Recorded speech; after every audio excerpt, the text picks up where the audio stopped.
은혜와 평강이 여러분과 함께 하시길 주님의 이름으로 축원합니다. 우리 옆에 분들하고 같이 인사하도록 할까요? 잘 오셨습니다. 네, 잘 오셨습니다. 반가운 얼굴도 있고요. 그렇습니다. 네, 아주 잘 오셨습니다. 자, 우리가 지난 시간에 이제 룻기를 시작을 해서 룻기의 이제 서론에 대한 이야기를 했었습니다. 룻기가 도대체 어떤 책인지 또 그 배경이 무엇인지 이야기를 했었는데요. 오늘부터는 본격적으로 저희가 이제 룻기 본문을 같이 꼼꼼히 좀 살펴보면서 룻기 안에 하나님의 섭리가 무엇인지, 또 고난 중에 하나님께서 우리가 어떤 방식으로 우리에게 힘을 주시는지, 도와주시는지 그 이야기를 좀 함께 해보도록 하겠습니다. 제가 여러분에게 자료를 나눠드렸는데요. 지난주에는 저희가 서론 이야기를 하느라고 제가 그것을 읽었지만 우리한테는 자료보다도 더 좋은 게 있습니다. 뭐냐면 성경책이 있으니까 그거는 놔두시고요. 그건 나중에 다 끝난 다음에 한번 읽어보시면 도움이 될 것 같고, 오늘은 순전히 그냥 성경 말씀만 딱 펴놓고 저하고 같이 찾아가면서 함께 이야기를 나눠보도록 하겠습니다. 자, 룻기 이제 첫 번째 시간인데요. 읽고 시작을 해야겠죠. 그래서 룻기 1장 우리 같이 천천히 1장 1절에서부터 22절까지 우리 함께 한 목소리로 같이 읽어보도록 하겠습니다. 같이 천천히 읽어보도록 할까요? 시작. 사사들이 치리하던 때에 그 땅에 흉년이 드니라. 유다 베들레헴의 한 사람이 그의 아내와 두 아들을 데리고 모압 지방에 가서 거류하였는데, 그 사람의 이름은 엘리멜렉이요 그의 아내의 이름은 나오미요 그의 두 아들의 이름은 말론과 기련이니 유다 베들레헴 에브라 사람이더라. 그들이 모압 지방에 들어가서 거기 살더니 나오미의 남편 엘리멜렉이 죽고 나오미와 그의 두 아들이 남았으며, 그들은 모압 여자 중에서 그들의 아내를 맞이하였는데 하나의 이름은 오르바요 그 하나의 이름은 루시더라. 그들이 거기서 거주한 지 10년쯤에 말론과 기련 두 사람이 다 죽고 그 여인이 두 아들과 남편의 뒤에 남았더라.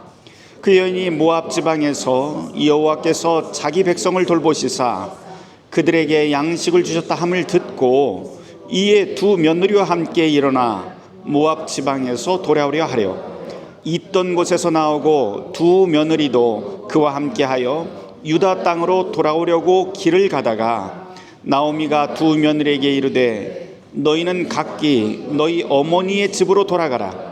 너희가 죽은 자들과 나를 선대한 것 같이 여호와께서 너희를 선대하시기를 원하며 여호와께서 너희에게 허락하사 각기 남편의 집에서 위로를 받게 하시기를 원하노라 하고, 그들에게 입맞춤에 그들이 소리를 높여 울며 나오미에게 이르되 아니니이다.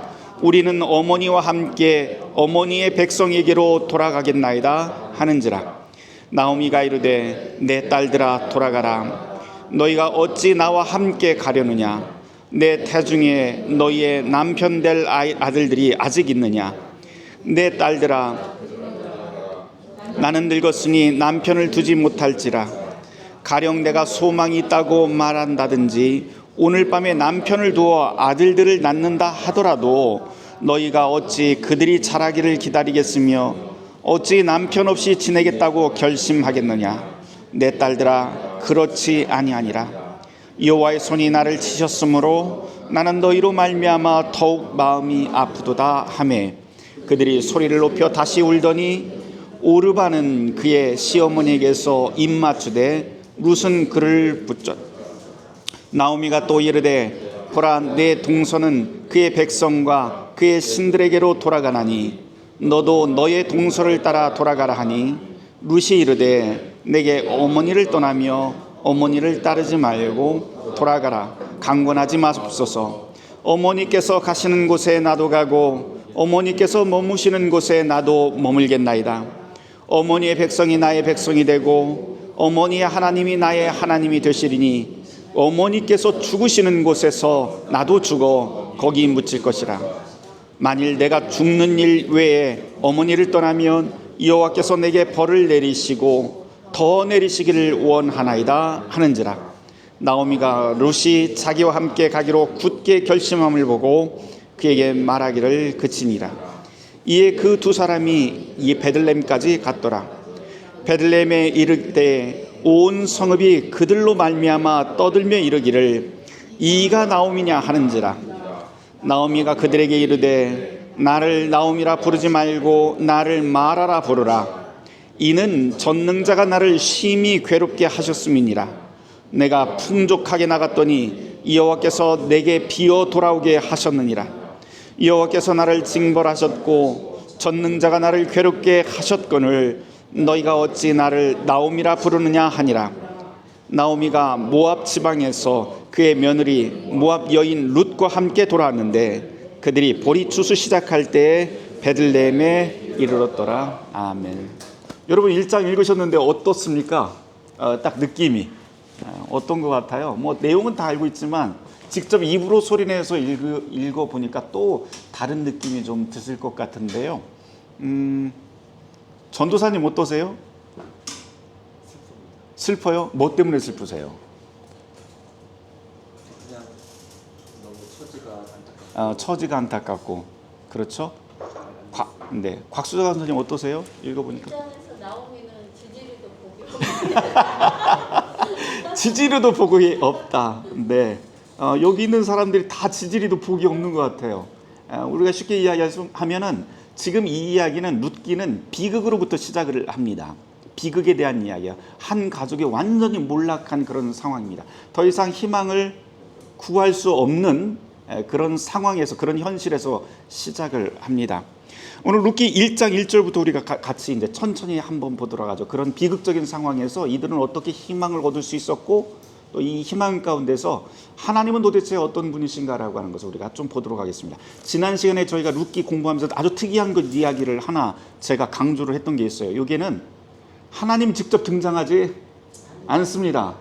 그 대신 은근히 하나님이 아닌 하나님의 소식이라든지 아니면 하나님의 천사 같은 사람들이 등장을 해서 그 절망 가운데서 그 사람들이 일어서는 모습들을 우리가 보게 됩니다.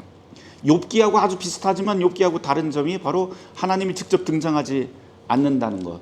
또 욥기는 어쩌면 굉장히 그 철학적인 문제, 신학적인 문제를 자꾸 물어요. 하나님 진짜 계십니까? 의인은 왜 고통받아야 됩니까? 뭐 이런 이야기를 한다면 이 룻기에서는 그런 거 별로 관심이 없어요. 그런 거 관심 갖기에는 우리의 삶이 너무나도 복잡하고 너무나도 절박해요. 그래서 룻기는 그런 질문보다도, 그런 질문 없이도 탄식하면서 그 와중에 회복되는 과정, 하나님의 백성이 어떻게 회복되는지를 보여줍니다. 1장 1절 제가 한번 읽어볼게요. 그 시작이 이렇게 시작을 합니다. 사사들이 치리하던 때에 그 땅에 흉년이 드니라. 시대적 배경입니다. 우리가 이미 공부했다시피 앞서서 사사의 시대라고 하는 것은 열왕기상 6장 1절에 보면 한 480년 기간을 뜻합니다. 성경에서는 그렇게 보통 이야기를 합니다. 언제부터요? 여호수아가 죽고 그 다음에 사울이라고 하는 첫 번째 왕이 등극하기까지의 그 기간 480년을 이야기를 하지만 사사기 앞에 우리가 이제 사사기를 공부를 했었는데 사사기에서 다루는 내용들은 300년에서 짧게는 한 200년 가운데 200년 사이에 일어났던 일이라고 보통 이야기를 합니다. 그런데 뭐 학자들마다 다 다양하게 이야기를 하지만 그럼에도 공통적으로 모두가 다 입을 모아서 하는 이야기가 있는데 사사의 시대는 바로 이렇다 하면서 공통적으로 이야기를 합니다. 그게 바로 사사기 21장 25절 말씀, 맨 마지막 구절인데요. 우리 찾아서 같이 읽어보도록 하죠. 뭐라고 되어 있습니까? 같이 읽습니다. 그때 이스라엘의 왕이 없었으므로 사람이 각기 자기의 소견에 옳은 대로 행하였도다. 조종자가 없어요. 권위 있는 사람이 없어요. 그러니까 무슨 뜻이에요? 그냥 목소리 큰 사람이 이기는 거예요. 그러다 보니까 사회가 혼란할 수밖에 없고 기준이 없는 그런 시대. 다시 말해서 힘 있으면은 장땡이고 힘 없으면은 피폐하게 살고 이런 상황입니다. 그러니 이제 평민들의 삶을 우리가 뭐 상상해보지 않아도 충분히 알 수 있을 그런 시대입니다. 게다가 룻기 1장에서는 그 사사가 치리하던 시대라고 딱 이야기를 해놓고 그보다 더 심각한 이야기를 또 들려줘요. 점점 더 심각한 이야기를. 그 다음 구절이 뭐예요? 그 땅에 흉년이 드니라. 흉년이 들었어요. 흉년이라고 하는 것은 우리가 단순히 자연재해로만 지금은 뭐 이야기를 하겠지만 이 고대인들은 자연재해조차도 누구의 심판이라고, 누구의 징계라고 이해를 했냐면 바로 하늘이 우리에게 내리는 심판이고 징계이다.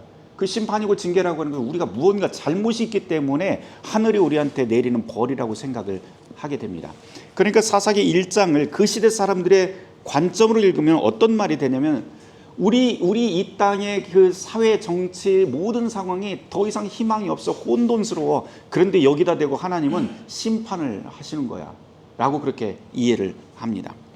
그 다음 구절, 유다 베들레헴에 한 사람이 그의 아내와 두 아들을 데리고 모압 지방에 가서 거류하였는데, 자, 유다 땅, 그다음에 가장 힘센 12 족속 중에 가장 힘센 부족이 바로 유다 족속인데요. 그 힘센 부족 가운데서도 땅은 어디예요? 지역은 뭐라고 했어요? 베들레헴입니다. 그런데 이 베들레헴은 여러분들이 베들레헴 그러면 제일 먼저 뭐가 생각나세요? 예수님 태어난 곳 이렇게 생각이 납니다. 우리가 신약하고 같이 연결하면 그런데요. 구약에 있는 그 구약 사람들은 히브리 사람은 뭐 예수님에 대한 생각을 안 하겠죠. 그러니까 이 당시의 사람들은 베들레헴 하면은 무슨 생각부터 하면 베들레헴이라고 하는 이름 뜻부터 생각을 했을 것 같아요. 베들레헴의 이름 속뜻은 뭐냐면 그대로 풀어놓으면 떡집입니다. 빵집. 예. 그러면 유다 땅 베들레헴에 빵집이 있는데요. 빵집에는 뭐가 제일 많아야 돼요? 빵이 많아야 돼요. 가장 풍족한 자리라고 하는 곳이 은유적으로 보면 이 베들레헴이라고 하는 단어에 들어가 있습니다. 그런데 지금 이 빵집에 흉년이 들었어요. 빵이 없어요. 먹을 게 없는 상황이 됩니다. 그 다음 제가 지난주에 이 룻기에 대한 이야기를 하면서 히브리 사람들, 그러니까 이스라엘 사람들은 자기네들의 히브리 성경 안에서 룻기를 사사기 뒤편에다가 위치를 하지 않고 역사서로 보지 않고 뭐라고 하냐면 거룩한 문서의 하나, 거룩한 기록의 하나라고 그렇게 이해한다고 말씀을 드렸습니다. 성문서라고 하는 그렇게 이야기를 했는데요. 그래서 여기에는 어쩌면 이스라엘 히브리 사람들은 이 룻기를 굉장히 문학적으로 이해했을 수도 있겠다 그런 생각을 하게 됩니다. 그렇게 생각을 한다면 여기에 있는 이름이라든지 또 지명이라든지 하는 그 명칭들은 굉장히 우리가 은유적으로 좀 생각을 해볼 가능성이 있습니다. 한번 보도록 하죠. 베들레헴이라고 하는 곳은 빵집인데 빵집에 흉년이 들었어요. 그 다음에 한 가족이 나오는데 한 사람이 그의 아내와 두 아들을 데리고 모압 지방에 가서 거류하였다. 흉년이 들어서 풍족한 땅에 있지를 못, 풍족해야만 하는 땅에 있지를 않고 그 다음에 이주를 가게 되는데 모압 땅으로 가게 됩니다. 모압은 이스라엘 사람들이 볼 적에는 이곳은 당연히 이방 땅이고요. 신명기에 보면은 모압 사람들은 여호와의 총회에 들어오게 하지 말라고 하는 금지 조항이 있을 정도로 모압은 이스라엘과는 완전히 단절된 땅입니다. 이방인들 땅이에요. 그러니까 이 사람들하고 같이 무언가를 만나서 무언가 사업을 한다든지 그곳에 가서 산다든지 결혼을 한다든지 하는 것은 이스라엘 민족으로서는 굉장히 수치스러운 일입니다. 그런데 유다 베들레헴 한가운데서 살던 사람들의 한 가족이 그 모압 땅으로 건너가서 거기서 살게 됩니다. 무슨 이야기일까요? 이거는 왜 그쪽으로 갔을까요? 민족의 정체성도 다 버리고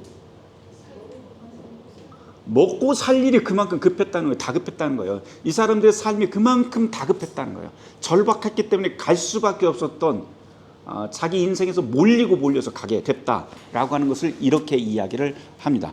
그 다음에 보면 이 가족의 이름이 또 기가 막힙니다. 자, 그 사람의 이름은 뭐라고 그랬어요? 엘리멜렉이에요. 아내의 이름은 나오미고 두 아들의 이름은 말론과 기련입니다.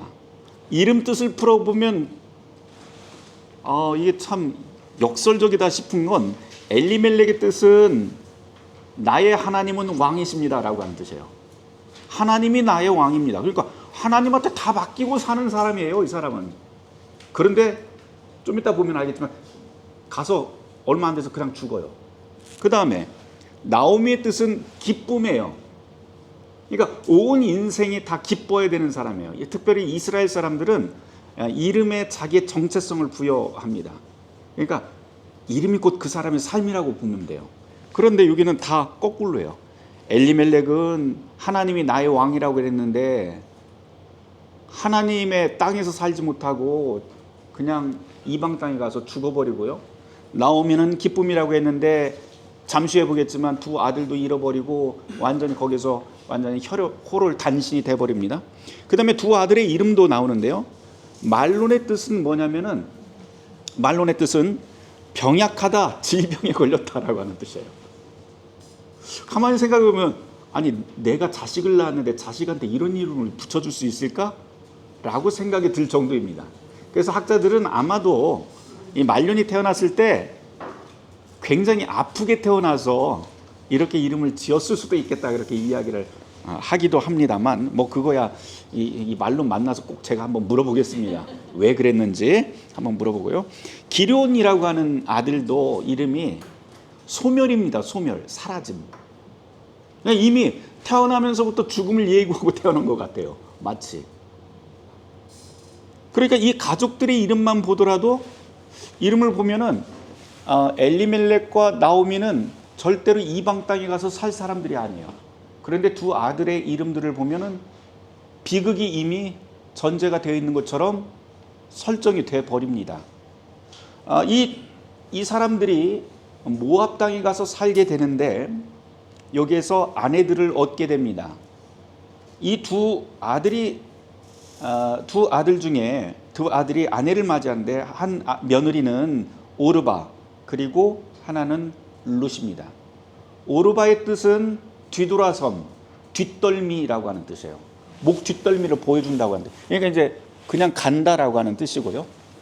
또 룻이라고 하는 이름은 사실은 그 어원이 분명치는 않은데 함께 동행한다라고 하는 뜻이 있을 수 있겠다라고 그렇게 학자들이 이야기를 합니다. 이미 이야기 다 끝난 거예요. 그러면 여기는, 그렇죠? 1장의 이야기가 다 끝났어요. 나중에 보면 오르바는 뒤돌아서 가버리고요, 룻은 함께 동행을 하게 됩니다. 그 시어머니하고. 자, 계속 한번 보도록 하죠. 자, 5절. 말론과 기럧 두 사람이 다 죽고 그 여인은, 이제 그 여인은 누구예요? 나오미 혼자만 남게 됩니다. 남편도 죽고요, 두 아들과 남편 뒤에 남았더라라고 되어 있어요. 모압 땅에 우리 한국 번역으로는 남았더라라고 되어 있지만 히브리어 원어로 보면 버려졌다 이렇게 됩니다. 버려졌다고 하는 것은 더 이상 안전장치가 없다라고 하는 뜻입니다. 특별히 고대 사회에서 그 남성 없이 여성들만 함께 살아갈 수 없습니다. 굉장히 위험합니다. 생계수단도 이제는 없고 또 보호장치가 아예 없는 매우 위태로운 상황이 되어버렸다라고 하는 것을 뜻합니다. 자, 여기까지 5절까지는 이 배경 설명이 딱 끝났어요. 이제 이런 현실입니다라고 하는 것을 들려준 다음에 이것만 읽으면 완전히 비극으로 더 이상 희망이 없습니다. 6절. 그 여인이 모압 지방에서 여호와께서 자기 백성을 돌보시사 그들에게 양식을 주셨다 함을 듣고 이에 두 며느리와 함께 일어나 모압 지방에서 돌아오려고 하여 있던 곳에서 나오고 두 며느리도 그와 함께 유다 땅으로 돌아오려고 길을 가다가라고 하는 말이 나와요. 자, 이제 반전의 시작이 되는데요. 반전이, 이 절망 가운데서 반전이 시작되는 단초가 뭐예요? 소식을 들었다는 거예요. 어디에서 소식을 들었는데 그 소식이 뭐예요? 하나님께서 자신의 백성들을 먹이시기 시작했다. 흉년이 되었던 그 땅에 다시 풍년이 들게 해서 사람들이 고향 땅에서 사람들이 살게 되었다라고 하는 겁니다. 그것을 풍년이 들었다고 하는 표현을 쓰지 않고 뭐라고 해요? 하나님께서 당신의 백성을 먹이시기 시작했다. 양식을 주셨다라고 하는 소식. 이거 어쩌면 이제 복음의 소식을 듣게 됩니다. 다른 말로 하면 이 소식을 듣지 못했다면 나오미는 그냥 모압 땅에서 그렇게 살다가 아주 위험한 삶을 살다가 죽었을지도 모르겠어요. 근데 그 소식이 이제 나오미의 인생을 바꾸게 됩니다. 이렇게 되면 우리가 이제 하나님의 복음을 전해야 될 이유도 우리가 찾게 되는 것이죠. 우리가 부지불식간에도 하나님의 그 복음을 전하고 그 기쁜 소식을 전하는 것, 바로 이런 것 때문에 필요하다라고도 이야기를 할 수가 있습니다. 계속 한번 읽어보도록 할게요. 이제 두 며느리를 데리고 나옵니다.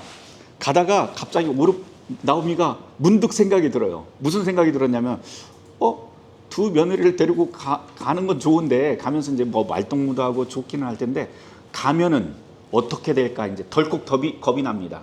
왜 겁이 났을까요? 두 며느리는 모압 사람이에요. 이방 사람이에요. 그러니까 분명히 이 두 여인이 베들레헴 고향으로 돌아가게 되면 두 여인은 어떻게 될까요? 이 며느리들은 왕따 당해요. 이거 왕따 당하고 모멸감, 멸시 이런 거를 당할 생각이 갑자기 생각나는 거예요. 그래서 길을 가다가 딱 서갖고 두 며느리한테 이야기를 시작을 합니다. 뭐라고 이야기를 하냐면 8절 나오미가 두 며느리에게 이르되 너희는 각기 너희 어머니의 집으로 돌아가라. 그러니까 모압 땅으로 같이 돌아가. 고향 땅으로 돌아가. 너희가 죽은 자들과 나를 선대한 것 같이. 죽은 자는 누구예요? 바로 자기 말론, 기럧 그리고 자기의 남편인 엘리멜렉이겠죠. 그래서 선대한 것 같이 여호와께서 너희를 선대하시기를 원하며 여호와께서 너희에게 허락하사 각기 남편의 집에서 위로받게 하시기를 원하노라. 그러니까 이 땅에서 너희가 잘 살았으면 좋겠어. 그러면서 어머니가 며느리들을 그 땅에다 그냥 놔주려고 합니다. 현명한 선택이죠. 그렇죠? 현명한. 아직 자식도 없고 젊은 나이니까 나오미가 생각하기에 여기서 나랑 따라가서 거기서 생고생하는 것보다는 여기서 다시 재혼을 하든지 해서 새로운 삶을 꾸리고 행복하고 안전하게 사는 게 너희들 때문에 행복이야. 그러면서 그 며느리들을 위한 그런 그 제안을 하게 됩니다. 특별히 이 구절이 중요한 것은 여기에 선대라고 하는 단어 때문에 그래요. 이 룻기에서 가장 중요한 단어가 바로 여기에 나오는데요. 여기서는 번역할 땐 선대라고 했지만 선대는 뭐예요? 선대는 후하게 대접하다, 환대하다, 사랑으로 감싸안다 뭐 이런 이야기인데 이게 히브리어는 헤세드입니다. 헤세드. 이 헤세드라고 하는 말은 특별히 하나님의 품성을 설명을 할 때 아주 중요하게 나오는 단어예요. 헤세드. 그래서 요한복음에서 하나님은 사랑이시다라고 할 적에 거기서는 헬라어로 쓰여져 있지만 히브리어로 만약에 한다면 하나님은 헤세드이시다라고 번역할 수 있을 정도로 매우 중요한 단어입니다. 다시 말해서 지금 이 서로 간에 그런 사랑을 주고받았다는 거예요. 그런 신뢰의 관계로 이제껏 한 10년 동안을 그렇게 모압 땅에서 함께 살았다는 거예요. 그리고 그 가운데서는 바로 하나님께서 우리 가운데 있었다라고 하는 그 표현을 여기 이렇게 합니다. 그러면서 돌아가라고 하는데요. 그러면서 그냥 입맞추면서 딱 이별을 그냥 고해버려요. 그런데 며느리들이 울고불고 통곡하고 난리가 납니다. 여기서 그러지 마시라고. 그러면서 9절 말씀에 보면 그들에게 입맞춤에 그들이 소리를 높여 울며 10절 나오미에게 이르되 아닙니다. 우리는 어머니와 함께 어머니의 백성에게로 돌아가겠습니다. 아니 이 젊은 여인들이 그 땅에 들어가게 되면 어떤 일이 있을지 몰랐을까요? 모압 땅 여인들이 유다 땅에 들어가게 돼서 그렇게 어머니와 함께 살게 되면 호르몬이랑 살면은 어떤 모진 삶이 펼쳐질지 몰라서 이렇게 했을까요? 아니에요. 분명히 알았을 거예요. 아는데도 불구하고 그 어머니를 따라가겠다라고 하는 이 장면을 읽으면서 고부간의 갈등은 없었나? 여기는 그 나오미의 가족들은 고부간의 갈등이라고는 동서고금을 통틀어서 늘 다 있는 이 고부간의 갈등을 완전히 넘어선 가족이구나. 서로가 신뢰로서 완전히 끈끈한 그런 가족이구나 라고 하는 것을 보게 됩니다. 계속 한번 볼게요. 그러자 나오미가 이렇게 말합니다. 아니다 내 딸들아 돌아가라. 11절 너희가 어찌 나와 함께 가려 하느냐. 그 다음 이야기가 내 태중에 너희 남편 될 아들들이 아직 있느냐. 유목 코드 같잖아요. 꼭 그쵸? 니네들 남편 이 뱃속에 있는 것 아니야. 그러면서 뭐라고 하냐면은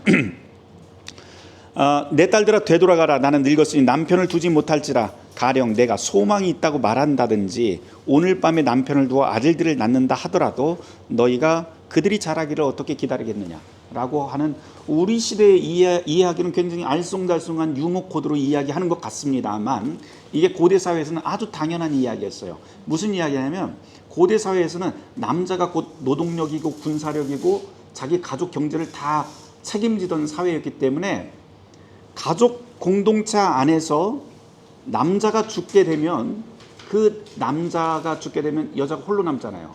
살 수가 없잖아요. 그래서 어떻게 하냐면 이 여인을 그 가족의 형제 가운데 누군가 있으면 그냥 결혼을 시켜버립니다. 혼인을 시켜버려요. 그러니까 일부 다처제가 되는 거예요. 말하자면 이거를 우리가 소위 형사취수제라고 그렇게 이야기를 하는데요. 지금 우리 사회에서는 너무나도 낯설고 황당하고 그런 문화이겠지만 이 당시 고대 사회는 그렇게 해서라도 살아야 될 그런 문화권이었기 때문에 우리가 그 시각으로 좀 바라봐야 됩니다. 그러면서 하는 이야기가 만일 형제가 있었다면 너희들이 그렇게 결혼을 해서 우리의 가족으로 계속 남겠지만 없잖아. 내 뱃속에도 없어. 나는 나이가 들어서 결혼해서 아이를 가질 수 있는 형편도 아니야. 그러니 너희들이 안전하게 그냥 이 땅에서 사는 게 더 낫지 않겠냐. 그러면서 나오미가 이야기하는 설득하는 과정이에요, 이게. 그러면서 13절 말씀 하반절에 보면 요거 한번 읽어볼 때 나오미가 어떤 마음으로 이런 이야기를 했는지 한번 여러분이 생각을 해보세요. 여호와의 손이 나를 치셨으므로 나는 너희로 말미암아 더욱 마음이 아프도다. 나오미가 하나님을 원망하는 것일까요? 아니면 뭘까요? 그냥 쭉 읽어볼게요. 네. 그러자 그들이 소리를 높여 다시 웁니다. 그러면서 오르바는 그의 시어머니에게 입을 맞추면서 이 작별을 고하고 떠납니다. 룻은 안 떠나요. 끝까지 따라 붙습니다. 여기에서 우리가 자칫 잘못하면 야, 오르바는 배신자인가 생각을 할 수 있겠지만 여기는 이 룻기에서는 그런 이야기 하지 않아요. 매우 건조하게 그냥 그때 일을 이야기합니다. 그리고 여러분 한번 생각을 해보세요. 나오미도 여기 나오미를 떠나간 오르바도 잘못한 것 하나도 없어요. 오히려 그 어머니에게 시어머니에게 계속 가겠다고 합니다. 그런데 그 어머니에게 어떤 면에서 보면 어머니의 말에 순종을 했다고도 볼 수 있어요. 그러니까 이 오르바가 잘못됐다고 미리 예단하고 읽으면 안 될 것 같습니다. 그 다음 룻을 한번 보도록 하죠. 우리의 초점은 룻입니다. 룻이 붙잡습니다. 그래서 나오미가 또 이렇게 말합니다. 네 동서는 그의 백성과 그들의 신에게로 돌아가나니 너도 너의 동서를 따라 돌아가라 하니 룻이 16절 말씀부터 성경에서 어찌 보면 가장 아름다운 고백들을 막 하기 시작을 해요. 뭐라고 이야기를 하면 내게 어머니를 떠나며 어머니를 따르지 말고 돌아가라 강권하지 마옵소서. 자, 여기서부터입니다. 어머니께서 가시는 곳에 나도 가고 어머니께서 머무시는 곳에 나도 머물겠습니다. 어머니의 백성이 나의 백성이 되고 어머니의 하나님이 나의 하나님이 됩니다 라고 하는 말을 합니다. 여기 보면 서약을 하기 시작을 하는데요. 그 서약이 점점점 강해져요. 잘 한번 보세요. 맨 처음에 뭐라고 하냐면 어머니께서 가시는 곳에 나도 가겠습니다. 그러니까 거주지를 내가 이동하겠습니다 라고 하는 서약을 합니다. 그 다음 어머니의 백성이 나의 백성이 되겠습니다 라고 해요. 내 민족의 정체성을 버려서라도 함께 하겠습니다 라고 하는 서약을 합니다. 그러니까 운명 공동체가 되겠다고 하는 서약입니다. 세 번째로 모압에서 이스라엘로 가겠다. 그 다음에 어머니의 백성이 나의 백성이 되겠습니다 라고 하는 게 이제 그 자기의 정체성을 버리겠다는 거죠.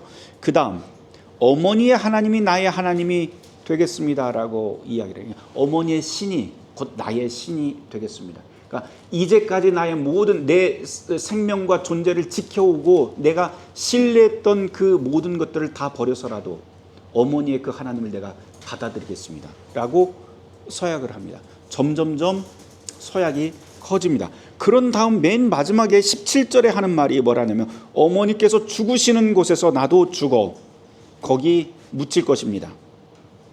죽는 장소도 자기가 똑같이 죽겠대요. 그러면서 하는 이야기가 만일 내가 죽는 일 외에 어머니를 떠나면 여호와께서 내게 벌을 내리시고 더 내리시기를 원합니다. 서약한다는 말이에요. 매장지도 내가 똑같이 어머니 죽는 그 땅에서 내가 죽겠습니다라고 하는 게 단순한 말이 아니에요. 이 고대 사회에서는. 왜냐하면 고대인들이 일반적으로 가지고 있는 생각 중에 하나는요. 이 땅에서 함께 살던 우리의 조상들 그 사람들이 밟고 생활했던 그 땅에 묻혀서 죽는다는 것은 이미 죽은 그 조상들의 영혼과 내가 하나가 되겠다. 그리고 영원히 그 조상들과 함께 살아가겠다라고 하는 그 뜻입니다. 제가 그 예전에 그 어디죠? 뉴질랜드에 잠깐 갔다가 거기에서 이제 아내랑 슬기 데리고 어디를 가봤냐면은 뉴질랜드가 남섬과 북섬으로 되어 있어요. 그런데 맨 꼭대기 위치에 뭐가 있냐면 케이프 레인가라고 하는 그 저기 등대 하나가 있고 맨 꼭지점에 그 있습니다. 해안가에.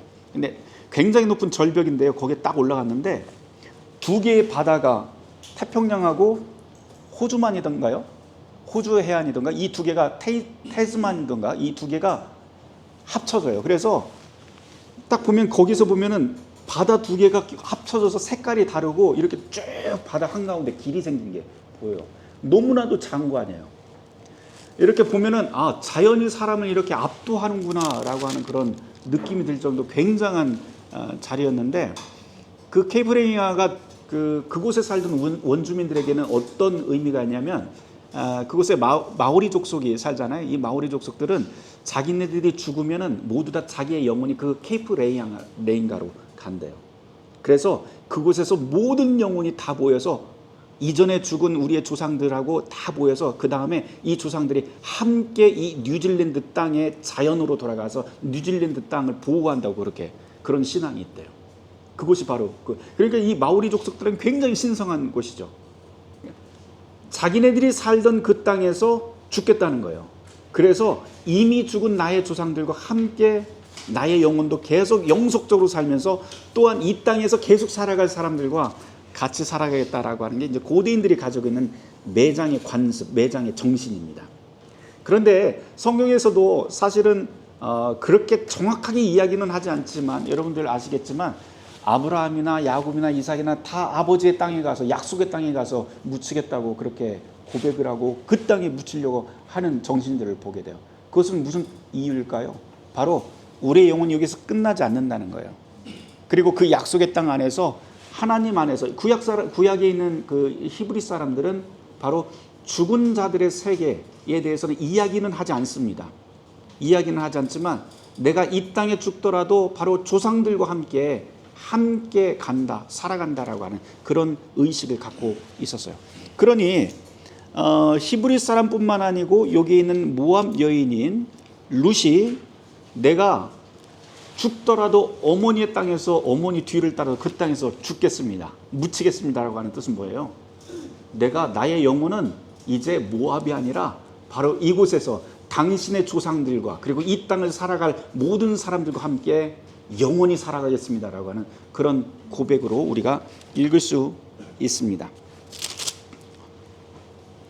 자, 그렇게 이야기를 하자 나오미가 18절에서 나오미가 룻이 자기와 함께 가기로 굳게 결심함을 보고 그에게 말하기를 그치니라.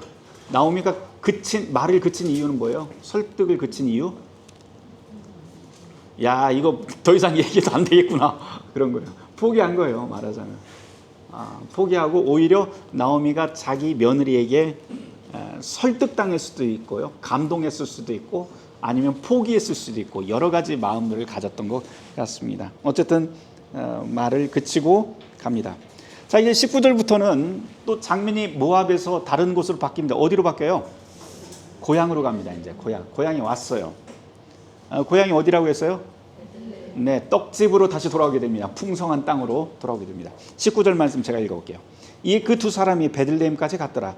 베들레헴에 이를 때에 온 성읍이 그들로 말미암아 떠들며 이르기를 이가 나오미냐 하는지라. 자, 이 구절 여러분들이 읽었을 때 어떤 느낌이 드세요? 나오미가 10년 만에 돌아왔어요. 그러니까 막 온 베들레헴, 여기서 베들레헴 큰 도시도 아닐 거예요. 아주 조그만 이름 없는 도시일 텐데요. 그 조그만 마을에서 옛날에 모압으로 이주 갔다가 다시 돌아왔으니까 막 동네 사람들이 막 이야기를 시작을 합니다. 분위기는 기뻐서 환대했을까요? 아니면 어떤 분위기일까요? 잘 돼서 왔으면 환대했을 텐데. 네. 지금은 어때요? 지금은 약간 비아냥거림? 네, 이거 완전 비아냥거림이에요. 왜냐하면 우리 한글 성경에는 잘 나와 있지 않은데요. 거기에 보면 온 성읍이 그들로 말미암아 그 며느리하고 그 시어머니죠. 말미암아 떠들다라고 하는 단어에 이게 사실은 한국어로는 떠든다라고 되어 있는데 히브리어는 의성어 훔이라고 하는 말이 쓰여 있어요. 훔이라고 하는 말은 벌떼가 윙윙거리는 소리예요. 이 가까이 와고 윙 그러면서 아주 시끄럽게 막 하는 소리예요. 그런 귀찮고 성가시고 이런 이야기예요. 그러니까 나오미가 듣기에 굉장히 거슬렸다고 하는 얘기예요. 이게. 그러면서 너 나오미 아냐? 그 나오미 뜻이 뭐라고 했어요? 기쁨이라고 했는데 이거 기쁨이 어디 있어? 막 그러면서 막 이제 나오미 맞네. 나오미 기쁨 가져왔어? 이렇게 이야기하는 장면이 바로 여기입니다. 그러자 나오미가 20절 말씀에 뭐라고 하냐면 같이 한번 읽어볼까요? 20절 말씀 시작. 나오미가 그들에게 이르되 나를 나오미라 부르지 말고 나를 마라라 부르라. 이는 전능자가 나를 심히 괴롭게 하셨습니다. 자, 나오미, 나 기쁨이라고 부르지 말고 마라라고 불러. 우리 딸내미가 마라탕 되게 좋아하는데요. 여기 나온 건 그런 마라탕은 아니지만 비슷한 것 같아요. 마라, 독해요. 마라는 독해요.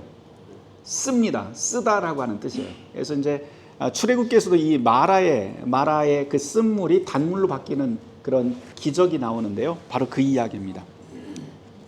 나를 기쁨이라고 부르고 나를 쓴 사람이라고 불러. 무슨 얘기야? 내 인생 정말 고달파. 쓰디 쓴 고달픔을 내가 맛보고 사는 사람이야 라고 이야기합니다. 그러니까 나 열받게 하지 마 이 뜻이에요. 이게 열받게 하지 마. 그러면서 또 하는 얘기 뭐냐면은 이 열받음 내 인생의 폭삭망의 수다라고 하면서 이야기하는 건 이유는 어디에 있다고 그래요? 그 이유? 누구 때문에 그랬다? 전능자가 나를 심히 괴롭게 하셨기 때문이다. 니들이 다 믿는다고 하는 그 하나님, 우리가 그렇게 믿었던 하나님이 나를 이렇게 폭삭망하게 했어 라고 이야기를 합니다. 이 구절을 놓고 전혀 다르게 해석을 하시는 분들도 있어요. 오히려 어떻게 하냐면 이는 전능자가 나를 심히 괴롭게 하셨습니다 라고 하는 그 뜻을 내 삶에서 정말 어려움이 있었지만 그분은 여전히 전능자로서 내 삶을 이끌어 가신다라고 그렇게 신앙의 고백으로 해석하시는 분들도 있습니다. 그런데 저는 그렇게 읽히지를 않아요. 아무리 봐도.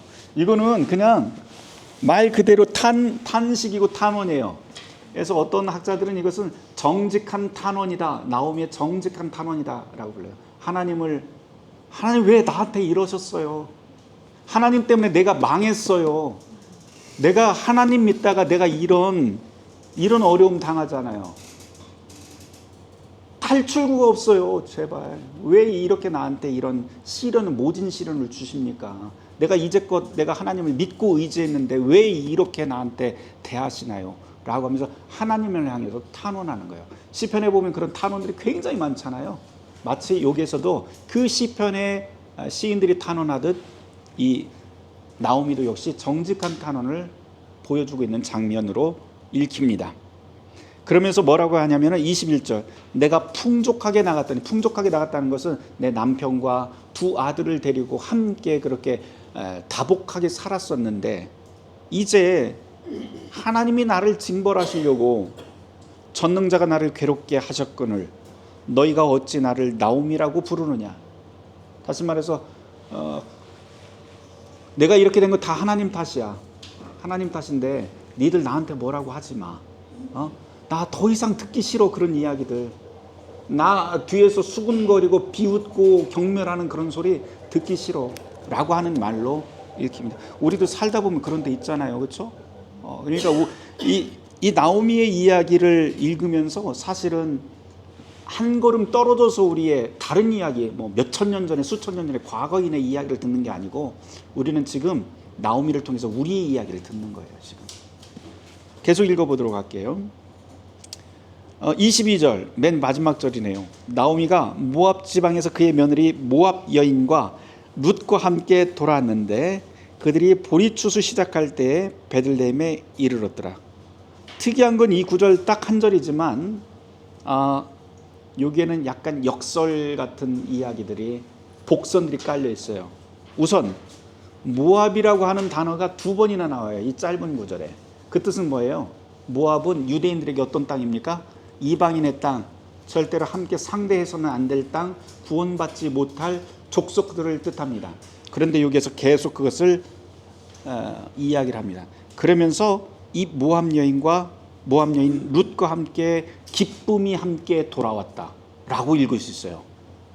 생각지도 못했던 그곳, 우리가 이미 경계를 쳐놓고 더 이상 여기는 희망이 없다고 이야기했던 곳에서 기쁨이 돌아왔다라고 그렇게 읽을 수도 있습니다. 나오미가 기쁨이니까요. 그 다음 돌아왔는데 그 다음 그들이 보리추수 시작할 때에 베들레헴에 이르렀더라 라고 하면서 이제 2장 그 다음의 이야기를 준비하기 시작을 합니다. 특별히 여기 이 보리추수 시작할 때라고 하는 것은 시기적으로는 한 3, 4월, 그러니까 유대인들에게는 이때가 바로 이제 6월절 기쁨의 때예요. 매우 기쁨의 때.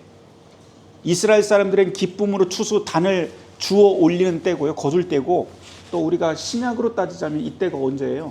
6월절이면 바로 맨 마지막 주님께서 이제 고난받고 그 다음에 돌아가시고 하는 그 시기하고 맞물려 있기도 하고요. 또 다른 말로 하면 이 6월절이 지난 다음에 점점점 이제 오순절이라고 하는 곳을 달려가는 그런 때이기도 합니다.